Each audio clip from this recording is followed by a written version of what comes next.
अवधूत चिंतन श्री गुरुदेव दत्त श्री सद्गुरू स्वामी समर्थ.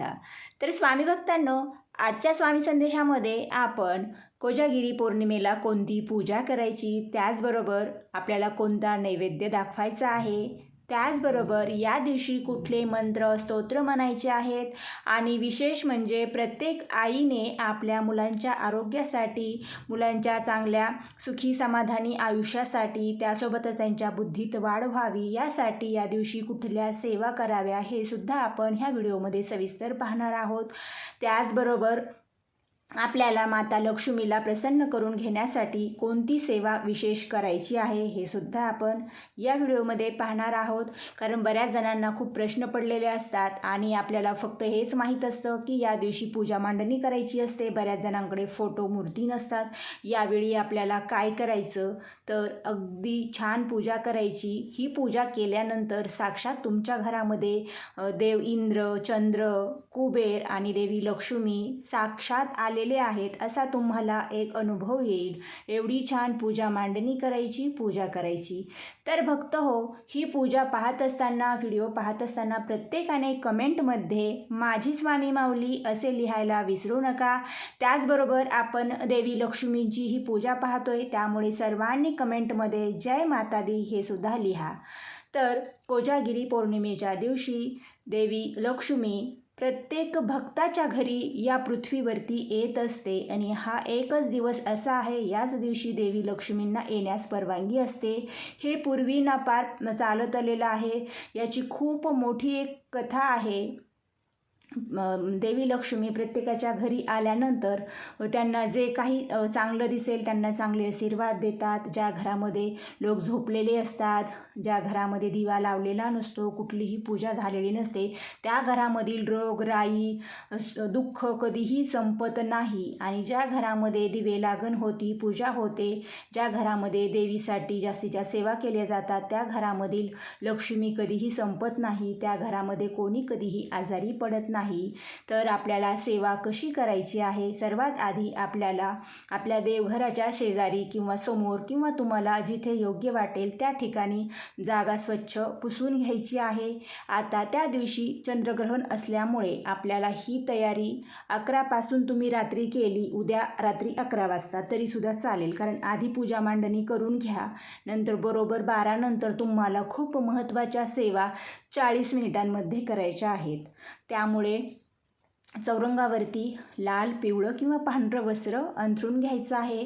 त्याचबरोबर कुठलीही पूजा करण्याआधी आपल्याला दिवा लावून घ्यायचा असतो. कारण दीप प्रज्वलन झालं म्हणजेच तेजोमय प्रकाश पडतो आणि या प्रकाशाच्या साक्षीने आपल्याला सर्व पूजाविधी करायची असते.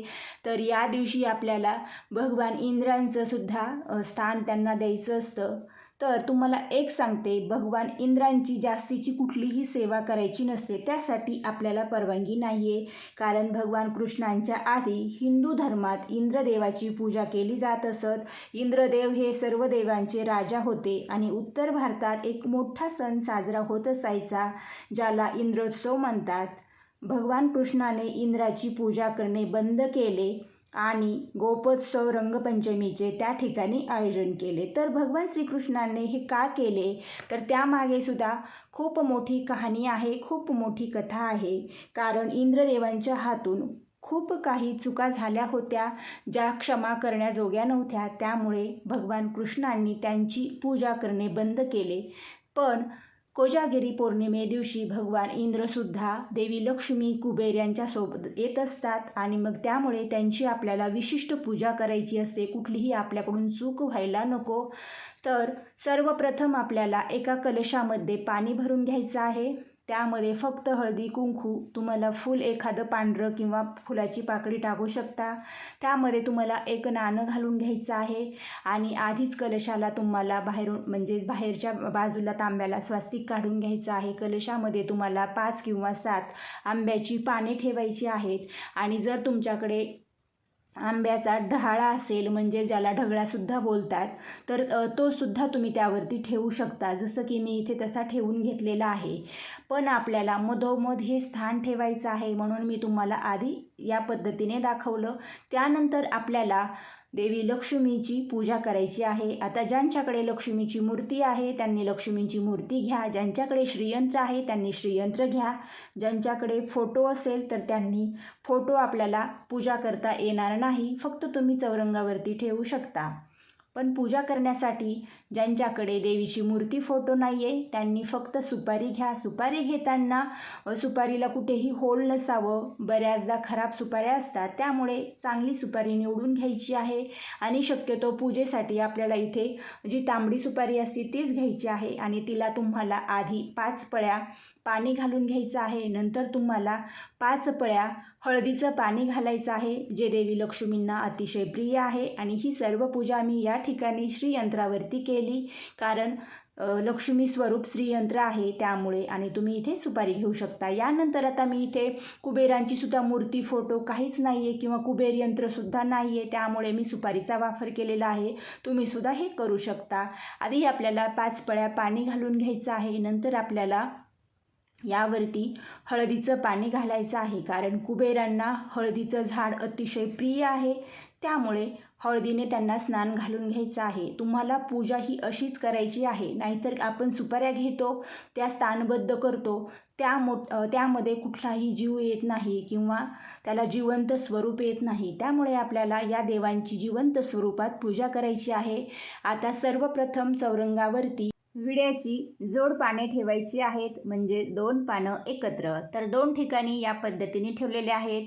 आणि आता एका ठिकाणी मी इथे श्रीयंत्र ठेवलेलं आहे, त्याच्याच अलीकडे म्हणजेच मांडणी अशीच करायची आहे. तुमच्या डाव्या हाताला श्रीयंत्र ठेवायचं आहे आणि हळदी कुंकू दुसऱ्या पानावर थोडंसं टाकून अक्षदा ठेवून त्यावरती तुम्हाला कुबेराची सुपारी ठेवायची आहे. त्याचबरोबर मधोमध आपल्याला अशा पद्धतीने स्वास्तिक काढायचं आहे. त्याआधीच मी तुम्हाला इथे कलश ठेवायचं हे सुद्धा दाखवलेलं आहे, म्हणजेच आपल्याला नंतर जी मांडणी केलेली आहे ती सर्व करायला नको, म्हणजे सारव नको करायला इकडे तिकडे. तर अशा पद्धतीने स्वस्तिक काढून घ्यायचं. स्वस्तिकाला सुद्धा पूजेमध्ये खूप मान आहे. इथे तुम्ही भरीव गोलसुद्धा तांदूळ ठेवू शकता, पण स्वस्तिक काढून घ्यायचं, त्यावरती हळदी कुंकू अक्षदा वाहून घ्यायच्या. यामुळे सुद्धा भगवान इंद्रदेवांची एवढ्या एका दिवशी तरी आपल्याकडून अशी साधी सोपी सेवा होईल. आणि हे झालं भगवान इंद्रदेवांचं स्थान. तर भगवान इंद्रदेवांचं स्थान फक्त आपल्याला कलशामध्ये आंब्याची पाने किंवा मग अशा पद्धतीने डहाळा ठेवायचा आहे. त्यांची कुठलीही मूर्ती फोटो काहीही ठेवायचं नाही. त्यानंतर आपल्याला चंद्रदेवाचं स्थान ठेवण्यासाठी सुपारी याचा कुठलाही वापर करायचा नाही. आपल्याला इथे चंदनाने भरीव गोल तयार करायचा आहे. तर या ठिकाणी मी चंदन पावडर वापरत आहे. तुम्ही या ठिकाणी पेस्ट तयार करून सुद्धा गोल करू शकता, पण आपल्याला चंदन पावडरपासूनच असा भरीव गोल करायचा आहे, कारण आपण चंद्र म्हणून याची पूजा करणार आहोत. आणि पूजा झाल्यानंतर दुसऱ्या दिवशी तुम्ही हा एका सेपरेट डबीमध्ये भरून ठेवा. तुमच्या मुलांना, तुमच्या मिस्टरांना किंवा तुम्ही स्वतःसुद्धा याचा टिळा लावू शकता पूजा करण्यानंतर किंवा पूजेच्या आधी. दररोज सकाळी संध्याकाळी याचा तुम्ही तिलक लावायला विसरू नका. यामुळे तुमच्या मुलांना चांगलं आरोग्य लाभेल.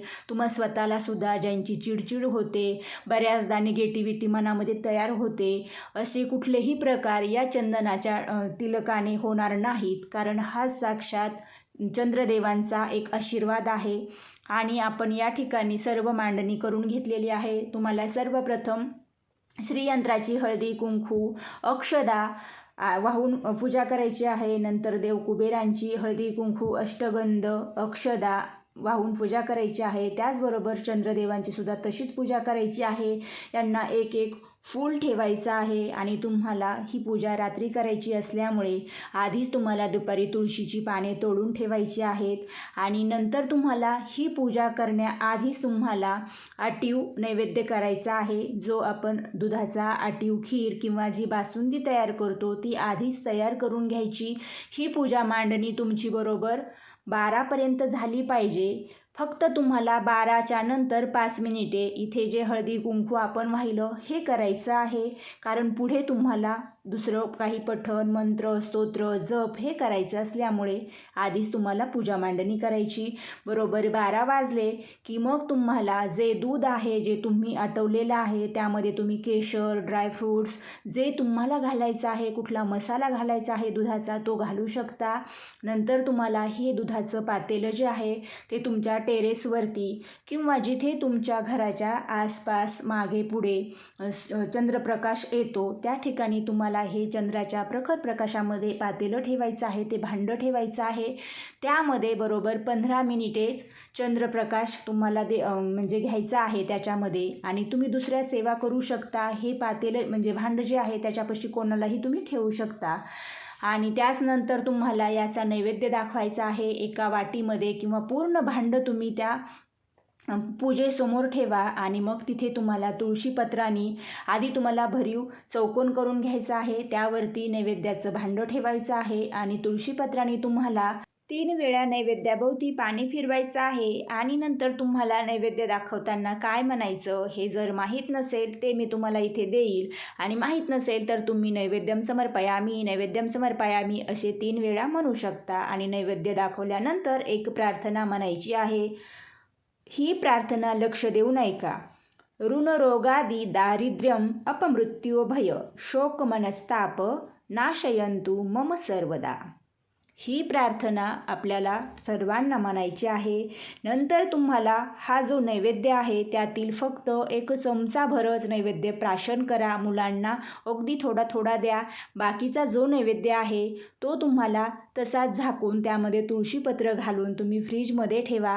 कारण ग्रहण असल्यामुळे आपल्याला जास्तीचा नैवेद्य प्राशन करता येणार नाही. दुसऱ्या दिवशी तुम्ही हा नैवेद्य प्राशन करू शकता. हे अमृत प्राशन करू शकता. आता आपल्याला या दिवशी पूजा कुठल्या करायच्या आहेत. तुम्ही या दिवशी एका पणतीमध्ये थोडेसे तांदूळ घ्या, त्यावरती कापूर घाला आणि इथे तुम्ही कापूर घालून 11 वेळा 108 वेळा तुम्ही गायत्री मंत्राचा जप करा. त्याचबरोबर तुम्ही महामृत्युंजय मंत्राचा जप करा, 9 मंत्राचा जप करा. आणि या दिवशीच 12 वाजता कोजागिरी पौर्णिमेच्या दिवशी रात्री 12 वाजता आई भगवती ही झोपेतून उठलेली असते. त्यामुळे कुलदेवीचा 9 मंत्र अवश्य म्हणावा. श्री स्वामी समर्थ महाराजांचा पवित्र मंत्राचं सुद्धा जप करा. आणि ज्यांनी खूप जास्तीच्या सेवा आधीपासून केलेल्या आहे, ज्यांना देवांचे अनुभव येतात, ज्यांना स्वामींच्या खूप छान छान अनुभव येतात, त्या सर्व भक्तांनी ग्रहण सुरू होण्याआधीच म्हणजे 1च्या आधी तुम्हाला ही पूजा मांडणी करायची आहे. तर मग तुम्ही 12च्या आधीसुद्धा स्नान करून घेऊ शकता किंवा पूजा वगैरे 1पर्यंत आवरून तुम्ही 1 वाजता स्नान करूनसुद्धा तुमच्या मंत्रांना उजाळणी देऊ शकता. असे केल्याने मंत्र उजाळले जातात. आणि या दिवशी आपल्याला देवी लक्ष्मीला आणि कुबेर देवांना प्रसन्न करून घेण्यासाठी एका विशिष्ट मंत्राचा जप करायचा आहे. ओम यक्षाय कुबेराय वैश्रवनाय धनधान्यधीपतये धनधान्य समृद्धी मे देही दापय स्वाहा. हा कुबेर आणि लक्ष्मी मंत्र आहे. त्यामुळे हा मंत्र तुम्ही 108 वेळा जरी म्हटलं ना तरीसुद्धा तुम्हाला देवी लक्ष्मीचा कृपा आशीर्वाद मिळेल आणि कुबेरदेवसुद्धा प्रसन्न होतील. त्याचबरोबर तुम्हाला कायम घरामध्ये धन यावं, कुबेरदेवांनी कायम आपल्यावरती प्रसन्न राहावं म्हणून अजून एक दुसरा मंत्र आहे. ओम ह्रीं श्रीं क्रीं श्री कुबेराय अष्टलक्ष्मी मम ग्रहे धन पुरय पुरय नमः. हे सर्व मंत्र मी तुम्हाला डिस्क्रिप्शनमध्ये देईल. त्याचबरोबर जसं की मी म्हटलं होतं, प्रत्येक आईने आपल्या मुलांसाठी एक विशिष्ट सेवा करायची आहे. तर तुम्हाला चंद्राला अर्घ्य द्यायचं आहे. अर्घ्य देताना तुम्हाला 12 ते 12:30च्या मध्येच द्या, कारण नंतर मग ग्रहण आहे. त्यामुळे तुम्हाला आधीच हे सर्व करायचं आहे. आणि अर्घ्य देताना तिथे तुम्हाला चंद्राकडे पाहून, आता ज्यांच्या राशींना हे चांगलं नाही त्या राशी मी आधीच्या व्हिडिओमध्ये सांगितलेल्या आहेत. काल मी 2 व्हिडिओ शेअर केलेले आहेत चंद्रग्रहणाबद्दल, किंवा मग महिलांनी कुठली कामे करू नयेत ग्रहणामध्ये. तर तुम्ही ते सुद्धा व्हिडिओ पहा, तुम्हाला त्या माहितीचा सुद्धा उपयोग निश्चित होईल. त्यानुसार तुम्ही तुम्ही सेवा करण्याचा प्रयत्न करा, नियम पाळा, त्यामध्ये संपूर्ण माहिती दिलेली आहे. तर प्रत्येक आईने चंद्राला अर्घ्य द्यायचं आहे आपल्या मुलांच्या सुखी समाधानी आयुष्यासाठी, त्यांच्या भविष्यासाठी, त्यांच्या ज्ञानाची प्रगती व्हावी आणि त्यांचं चांगलं त्यांना आरोग्य मिळावं. म्हणून अर्घ्य देताना तुम्हाला चंद्राला तुमची सर्व इच्छा सांगायची आहे, कारण यावेळी चंद्राच्या 16 कला सुरू असतात, 16 लीला तो दाखवत असतो आणि त्यांचे 12 ते 1 या दरम्यानच जी किरणे असतात त्या किरणांमधून साक्षात चंद्रदेव पृथ्वीवरती प्रत्येक भक्ताकडे पाहत असतो. आणि अशा वेळी आपण जर चंद्रप्रकाशात ही सेवा केली तर आपल्या मनोकामना निश्चित पूर्ण होतील. तर कोजागिरी पौर्णिमेला आपण दूध आटवून ते चंद्रप्रकाशामध्ये ठेवतो. मी तुम्हाला आधीसुद्धा नैवेद्य दाखवताना हे सांगितलेलं आहे. पण हे का करतात? कारण कोजागिरी पौर्णिमेला स्वर्गीय देव इंद्र, चंद्र आणि देवी लक्ष्मी आणि कुबेर हे जेव्हा भूतलावावर म्हणजेच पृथ्वीवरती येणार असतात, हे त्यावेळीच मग सर्व ऋषीमुनींना एक चिंता पडली की देव जर इथे आले तर मग आपण त्यांना प्राशन करण्यास काय द्यायचे, अमृत कुठून आणायचे, कसे आणायचे आणि मग काय करावे. तर पृथ्वीवर अमृत नाही. आणि मग या चिंतेत असतानाच हे सर्व चंद्रदेवांच्या लक्षात आलं आणि त्यांनी ऋषीमुनींना चिंतेचं कारण विचारलं. तेव्हा ऋषीमुनींनी प्रश्न मांडला की देवा, तुम्हाला देण्यासाठी आमच्याकडे अमृत नाही, मग आम्ही काय करावं. चंद्रदेव म्हणाले, चिंता करू नये, या कलियुगाचं अमृत गाईचं दूध आहे, ते तुम्ही थोडे आटवा आणि स्वर्गातून मी कोजागिरी पौर्णिमेच्या रात्रीच 12 वाजताच्या नंतर माझ्या 16 कला दाखवत असतो. या दिवशी पृथ्वीवर माझ्या चंद्रप्रकाशाच्या शलाखातून किरणांद्वारे मी त्या दुधात अमृत सोडतो आणि रात्री माझ्या प्रकाशात ठेवलेलं दूध अमृत बनेल आणि मग ते तुम्ही सर्व देवांना द्या. म्हणजे जे इंद्र, चंद्र, लक्ष्मी, कुबेर येणार आहेत यांना तुम्ही हे दूध अमृत म्हणून द्या. त्यामुळे तेव्हापासून कोजागिरी पौर्णिमेला पूजा केली जाते. बासुंदी म्हणजेच आटेव दुधाचा नैवेद्य दाखवला जातो आणि तो सर्वांनी घरातल्यांनी घेतला जातो, कारण ते आटेव दूध जे आहे ते साधं दूध नसून ते अमृत बनतं. त्यामुळे आपल्याला चांगलं आरोग्य लाभतं. जे काही दुःख आहेत, रोगराई, बऱ्याच जणांना खूप जुने पुराणे आजार असतात, हे सुद्धा तुमचे कदाचित नष्ट होऊ शकतात. फक्त मनातील भाव खूप महत्त्वाचा आहे. तर भक्त हो, आजच्या व्हिडिओमध्ये मी तुम्हाला कोजागिरीची पूजा कशी करायची आणि दुधाचं विशेष महत्त्व काय आहे, त्याचबरोबर कुठले मंत्र स्तोत्र म्हणायचे आहे आणि आईने मुलांसाठी कोणती सेवा करायची सविस्तर माहिती दिलेली आहे. माहिती जर तुम्हाला आवडली असेल तर नक्की व्हिडिओला लाईक करा, निःशुल्क आहे. हा व्हिडिओ जास्तीत जास्त भक्तांना शेअर करा आणि माहिती कशी वाटली हे नक्की कमेंटमध्ये सांगा. जे नवीन आहेत त्यांनी चॅनलला सबस्क्राईब करा, शेजारची घंटी प्रेस करा, म्हणजेच तुम्हाला यापुढील नवनवीन माहिती ऐकायला पाहायला मिळेल. आजची सेवा स्वामी आई चरणी अर्पण करूया. श्री स्वामी समर्थ. जय माता दी.